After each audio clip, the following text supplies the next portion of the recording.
السلام عليكم ورحمة الله وبركاته. بسم الله الرحمن الرحيم. الحمد لله رب العالمين.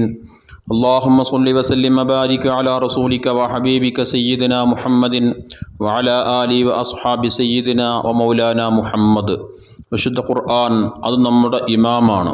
ഖബറിൽ വെച്ചൊരു വിശ്വാസിയോട് ചോദ്യം ചെയ്യപ്പെടുമ്പോൾ അമ്മാ ഇമാമുക്ക, നിൻ്റെ ഇമാമാരാണ്? നിൻ്റെ ഭൗതികമായ ലോകത്ത് ജീവിച്ചപ്പോൾ നീ ആരെയായിരുന്നു ഫോളോ ചെയ്തിരുന്നത്? ഏതനുസരിച്ചായിരുന്നു നീ നിൻ്റെ ജീവിതം ചിട്ടപ്പെടുത്തിയിരുന്നത്? എന്തായിരുന്നു നിൻ്റെ ജീവിതത്തിൽ നീ അവലംബമാക്കിയ ഗ്രന്ഥം എന്നതിനെക്കുറിച്ച് ചോദ്യം ചെയ്യപ്പെടുമ്പോൾ നമുക്ക് പറയാനുള്ള മറുപടി എൻ്റെ ഇമാം അത് ഖുർആനാണ് എന്നുള്ളതാണ്. കാരണം വിശുദ്ധ ഖുർആൻ അതാണൊരു മുസ്ലിമായ മനുഷ്യനെ സംബന്ധിച്ചിടത്തോളം അവൻ്റെ ജീവിതത്തിൽ ഫോളോ ചെയ്യേണ്ടത്. വിശുദ്ധ ഖുർആൻ അനുസരിച്ചായിരിക്കാൻ ജീവിതം ചിട്ടപ്പെടുത്തേണ്ടത്. അങ്ങനെയാകുമ്പോഴാണല്ലോ യഥാർത്ഥത്തിലൊരു വിശ്വാസിക്ക് മുഅ്മിനായി ജീവിക്കാൻ വേണ്ടി സാധിക്കുകയുള്ളൂ.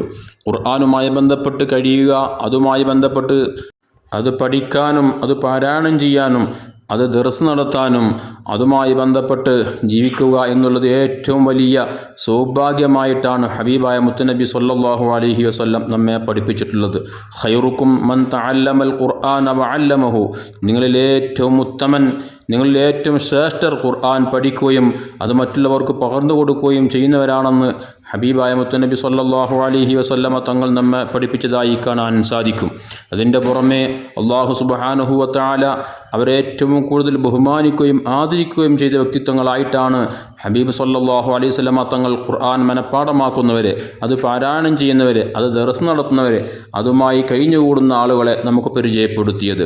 മഹാനായ ഇമാം ഇബ്നു മാജ റളിയല്ലാഹു തആല അൻഹു ബഹുമാനപ്പെട്ട അനസ് ബിൻ മാലിക് റളിയല്ലാഹു അൻഹുവിനെ തൊട്ട് നിവേദനം ചെയ്യുന്ന ഹദീസിൽ ഹബീബായ റസൂലുള്ളാഹി സ്വല്ലല്ലാഹു അലൈഹി വസല്ലമ തങ്ങൾ പറഞ്ഞതായി കാണാം, ഇന്നലില്ലാഹി അഹ്ലീന മിനന്നാസ്, അല്ലാഹു സുബ്ഹാനഹു വ തആലാക്ക് തീർച്ചയായും ജനങ്ങളിൽ അഹ്ലുകാരുണ്ട്, അല്ലാഹുവിൻ്റെ പ്രത്യേകക്കാരായ ആളുകൾ ഉണ്ട്, അവർക്ക് വലിയ ബഹുമാനമുണ്ട്, മഹത്വമുണ്ട് എന്നാണ് അതറിയിക്കുന്നത്. അതുപോലെ പള്ളികൾ അള്ളാഹുവിൻ്റെ ഭവനങ്ങളാണെന്ന് പറയുമ്പോൾ ആ പള്ളികൾക്ക് അള്ളാഹുവിലേക്ക് ചേർത്തി പറഞ്ഞതുകൊണ്ട് തന്നെ വലിയ ബഹുമാനമുണ്ട്, ആദരവുണ്ടെന്നതുപോലെ അള്ളാഹുവിലേക്ക് ചേർത്തിയിട്ട് ചില ആളുകളെ പ്രത്യേകമായി എടുത്തു പറയുമ്പോൾ അവർക്ക് പ്രത്യേക സ്ഥാനമുണ്ട്, ബഹുമാനമുണ്ടെന്നത് വ്യക്തമായി നമ്മെ പഠിപ്പിക്കുന്നുണ്ട്.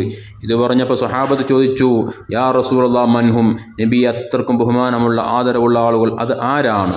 റസൂലുള്ളാഹി സ്വല്ലല്ലാഹു അലൈഹി വസല്ലമ തങ്ങളുടെ മറുപടി, അഹ്ലുൽ ഖുർആനി അഹ്ലുല്ലാഹി വ ഖാസത്തുഹു, ഖുർആനുമായി ബന്ധപ്പെട്ട് അത് മനഃപ്പാഠമാക്കാനും അത് പാരായണം ചെയ്യാനും അതുമായി ബന്ധപ്പെട്ട് അതിനെ ഇമാമായി കൊണ്ടു നടക്കുകയൊക്കെ ചെയ്യുന്ന ആളുകൾ അവരാണ് അള്ളാഹുവിൻ്റെ അഹ്ലുകാർ. ജനങ്ങൾ അള്ളാഹുവിൻ്റെ ഏറ്റവും കൂടുതൽ അടുത്തു നിൽക്കുന്ന ആളുകൾ, അള്ളാഹുവിൻ്റെ പ്രത്യേകക്കാരെന്ന നിലക്ക് ഹബീബായ മുത്തുനബി സ്വല്ലല്ലാഹു അലൈഹി വസല്ലമ തങ്ങൾ നമ്മെ പഠിപ്പിച്ചിട്ടുണ്ട്. അതുകൊണ്ട് തന്നെ ദിവസവും ഖുർആൻ ഓതുന്നവരായി നാം മാറണം. അല്പമെങ്കിലും ഒരു പേജെങ്കിലും ഖുർആൻ ഓതാൻ നമുക്ക് സാധ്യമാവണം. വർഷത്തിലേറ്റവും ചുരുങ്ങിയത് 2 പ്രാവശ്യമെങ്കിലും ഖുർആൻ ഖതം തീർക്കണം. ഇങ്ങനെയൊക്കെയാണ് മഹാന്മാർ ഇതിനെ സംബന്ധിച്ച് നമ്മെ പഠിപ്പിച്ചു തന്നിട്ടുള്ളത്. അള്ളാഹു വിശുദ്ധ ഖുർആൻ അതിൻ്റെ ഹഖ് പോലെ പാരായണം ചെയ്യാൻ, പരമാവധി മനഃപ്പാഠമാക്കാൻ, അതനുസരിച്ച് അതിനെ ഇമാമായി കൊണ്ടു നടക്കാൻ റബ്ബ് നമുക്ക് തൗഫീഖ് നൽകട്ടെ. ആമീൻ. അസ്സലാമു അലൈക്കും വറഹ്മത്തുള്ളാഹി വബറകാതുഹു.